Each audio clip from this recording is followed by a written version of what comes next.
Bueno, un cordial saludo, espero que estén muy bien.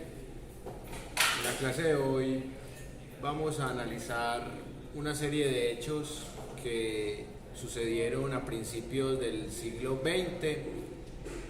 En la clase pasada estuvimos hablando de algunos acontecimientos relacionados con el contexto de Rusia y también con lo que estaba pasando en Colombia en las primeras décadas del siglo XX.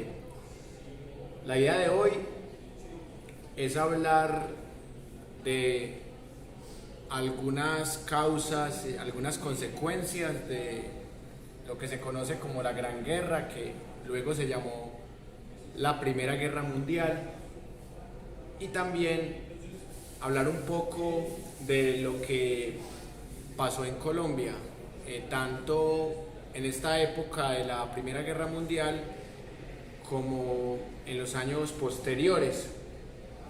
Como es costumbre, es importante analizar diferentes fuentes y hoy vamos a analizar dos fuentes nuevas y también dos fuentes que ya hemos tenido en cuenta en las pasadas sesiones. La idea es tratar de resolver dos preguntas muy generales, pero que también son importantes para pensar temas que incluso todavía vemos en el presente. Temas como las guerras, que siguen siendo bastante importantes. De las fuentes que ya hemos analizado, vamos a analizar algunas imágenes y algunas ideas de este trabajo que es sobre historia del siglo XX de Nat Geo. Y también vamos a seguir analizando algunas ideas de este libro de Antonio Caballero. Y las dos fuentes nuevas que vamos a tener en cuenta son unos documentales que muestran otras perspectivas interesantes. Y también vamos a analizar algunas caricaturas que también sirven como fuente para pensar la historia. La primera pregunta tiene que ver con cuáles son las causas, las consecuencias, las implicaciones y los cambios que trajo la Primera Guerra Mundial. Y la segunda es por qué Colombia fue neutral en la Primera Guerra Mundial y también por qué Colombia tuvo un periodo que se llamó de la pequeña violencia en diferentes gobiernos. Entonces vamos a tratar de responder esas dos preguntas generales. Y lo primero es recordar algunos conceptos muy importantes para entender este momento. Lo primero, que había 4 imperios muy poderosos que se cayeron en la Primera Guerra Mundial. Esa es la primera consideración. En la clase antepasada hablamos del reparto colonial de África y entender el descontento por ese reparto colonial es fundamental para comprender las alianzas previas a la Primera Guerra Mundial. Hay dos grandes alianzas. La primera se conoce como la Triple Entente. ¿Qué significa entente? Que eran imperios que estaban buscando algo en común. El imperio francés y el imperio británico fueron enemigos durante varios siglos, pero a principios del siglo XX decidieron unirse porque encontraron temas en común, enemigos en común. El imperio ruso, que la clase pasada lo estudiamos, la caída del imperio zarista, la revolución de febrero, la revolución de octubre, ya vimos la clase pasada por qué se cayó el imperio ruso. Pero antes de esa caída, el imperio ruso se unió con el francés y con el británico, después de la guerra contra Japón que tuvo Rusia. Entonces, lo que era la Entente Cordiale se convirtió en la Triple Entente al ingresar Rusia en ese primer triángulo. Y por otro lado estaba la Triple Alianza. Desde ahí se empiezan a crear las enemistades que produjeron la Primera Guerra Mundial. En la Triple Alianza también encontramos tres imperios. Por un lado, el imperio austrohúngaro, por el otro, el imperio turco otomano, y por el otro, el imperio germano. ¿Y por qué se convirtió en una guerra mundial? Si era una pelea entre 6 imperios, de los cuales solo se mantuvieron 2, el francés y el británico, porque esos imperios tenían colonias en todos los continentes. Si no fueran imperios con colonias, hubiera sido una guerra entre potencias europeas. Y algo análogo sucede en la Segunda Guerra Mundial, que vamos a estudiarla en la próxima clase. Entonces, al tener colonias en África, recuerden la clase antepasada, reparto colonial de África, que aquí vimos el mapa, al tener colonias en Asia y al tener colonias en América y en Oceanía, por eso se configura la guerra mundial. Cuando hablamos de colonias en América, pensamos en algunas islas, pero aparte de esas islas también está un concepto que se empieza a madurar, sobre todo para la Segunda Guerra Mundial, que es el concepto de patio trasero, que hay 2 formas de tener colonia. Una colonia directa, como podría ser por ejemplo Puerto Rico, o una colonia indirecta, que podríamos llamarla patio trasero. Y este concepto vamos a profundizarlo más cuando hablemos de la Guerra Fría y también cuando hablemos de la Segunda Guerra Mundial. Teniendo en cuenta los países y las colonias que participan en la Gran Guerra, en la Primera Guerra Mundial, podemos notar que hay colonias que tardaron mucho en independizarse y que el detonante es porque un nacionalista bosnio asesina a un archiduque austrohúngaro. Ahí empieza el detonante, pero quedarse con el detonante es quedarse solamente con la punta del iceberg y no ver la profundidad de esto. Y eso es lo que pasa con estos medios de comunicación o con este tipo de libros, de videos, que a veces se quedan más en los detonantes que en las verdaderas causas de las guerras. Si ustedes ven acá, se trata de echar la culpa a 3 totalitarismos. O sea, se trata de echarle la culpa al totalitarismo fascista, nazi y comunista. Pero no se habla del totalitarismo transnacional, que es la forma como opera el imperio francés, el imperio británico, el imperio estadounidense. Entonces solo se critica el imperio soviético, el imperio italiano que se estaba gestando y el imperio germano. Acá es donde uno nota que estas fuentes están sesgadas, porque no eran 3 o 4 imperios los que se enfrentaban, eran 6. Eran 6 imperios. Y la Segunda Guerra Mundial es la venganza o el intento de venganza de un imperio caído, que es el Imperio Germano.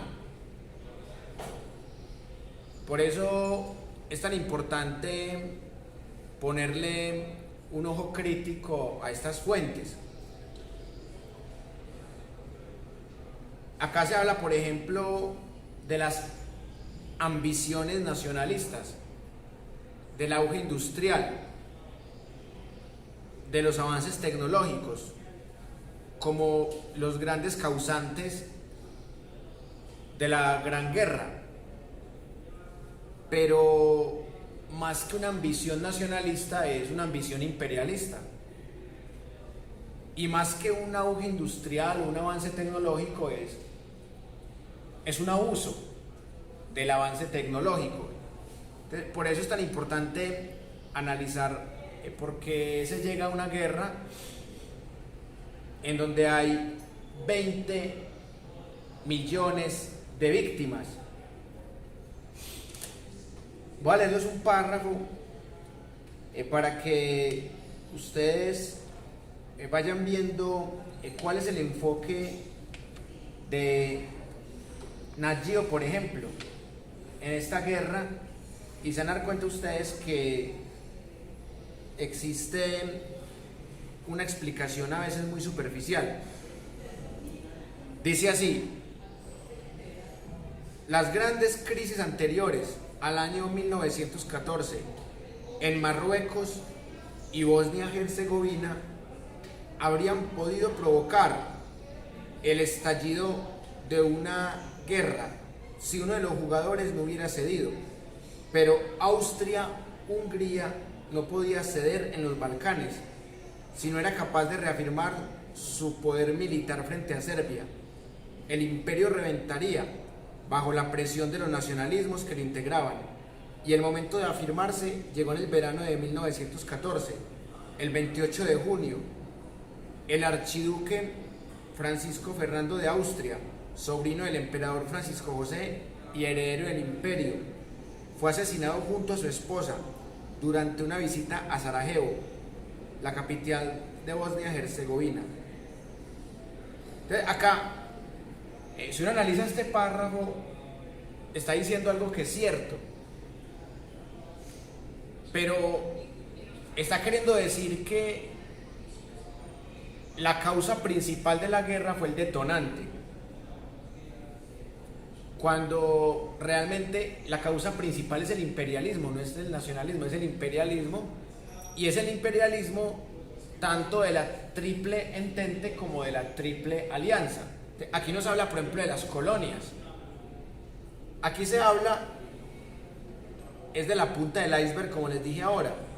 Se habla de cómo un nacionalista bosnio que defendía intereses de Serbia asesinó al archiduque Francisco Fernando de Austria.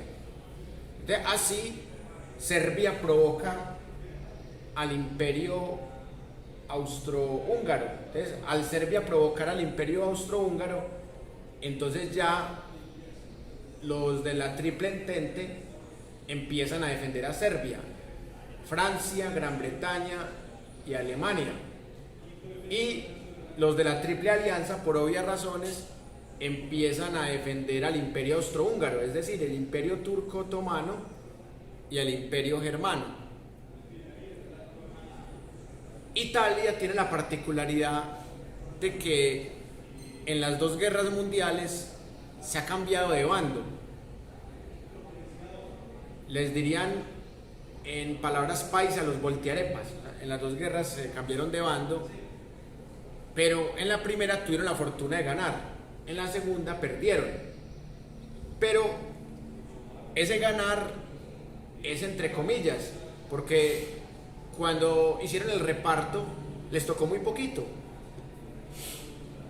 y ya de por sí estaban descontentos con el reparto colonial desde el siglo XIX. Por eso es que Italia luego termina también al lado de Alemania, porque ambas tienen la misma sed de venganza. Primero porque llegan tarde al reparto colonial y segundo porque ambas se sienten perdedoras de la Primera Guerra Mundial.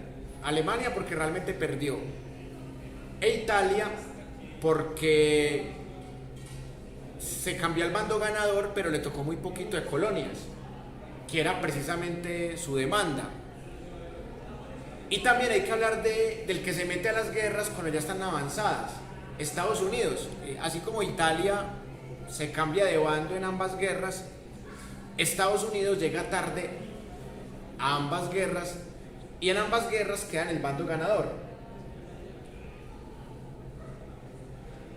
Estados Unidos es el gran beneficiado de las dos guerras, porque arriesga muy poca gente, mueren muy pocos soldados estadounidenses, en ambas queda como ganador y en la segunda queda como ultra ganador. Incluso Estados Unidos en la Segunda Guerra queda pues en una posición privilegiada respecto a la Unión Soviética, que la Unión Soviética pierde 27 millones de vidas. Estados Unidos no pierde ni siquiera 500.000 vidas.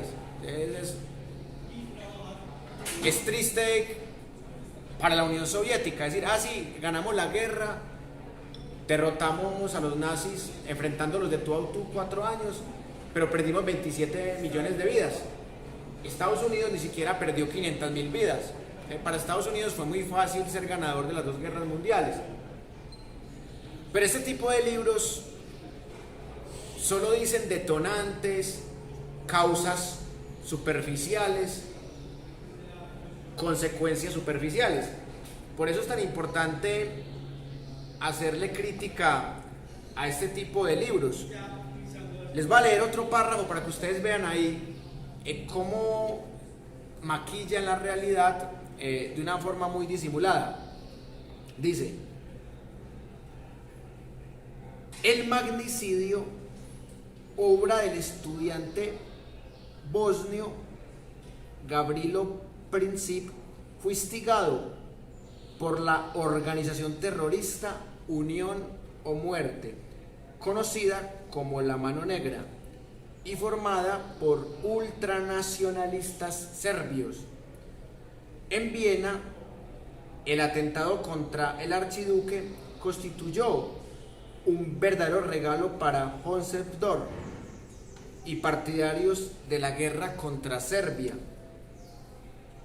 El 23 de julio, Austria-Hungría presentó un ultimátum a los serbios en el que exigían que sus funcionarios participasen en la investigación del crimen y concedió a Belgrado 48 horas para contestar. Como era previsible, Serbia rechazó de plano esta humillante exigencia y el 28 de julio Austria-Hungría le declaró la guerra. Todo pudo haber quedado en la Tercera Guerra Balcánica, pero la actuación de los aliados de los serbios y austrohúngaros transformó un conflicto local en una gran guerra de alcance mundial. Miren que esa estrategia de llamar terrorista a los serbios se sigue usando y es entendible porque este libro es escrito por una empresa estadounidense. O sea, es entendible que esta empresa quiera limpiar el nombre de ciertos imperios. O sea, es un trabajo editorial en donde lo importante no es lo que se dice, sino lo que no se dice. Así pasa, por ejemplo, en los medios actuales de comunicación. Lo importante no es lo que dicen, lo importante es lo que no dicen.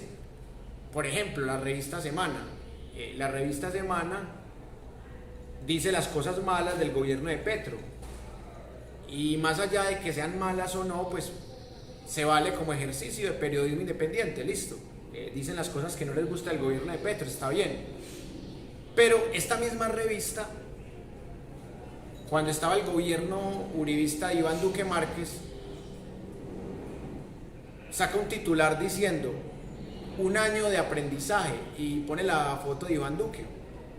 Entonces, Petro, que lleva 6 meses, según la revista Semana, es un mar de errores. Pero lo de Duque, cuando llevaba 1 año, era 1 año de aprendizaje. Entonces, el problema de esta revista era que ocultaba los escándalos de Duque, que esos sí eran bastantes. O sea, los escándalos de Duque los ocultaba. Y los de Petro los maximiza o se los inventa. Hemos visto las dos tendencias, o se los inventa o los exagera.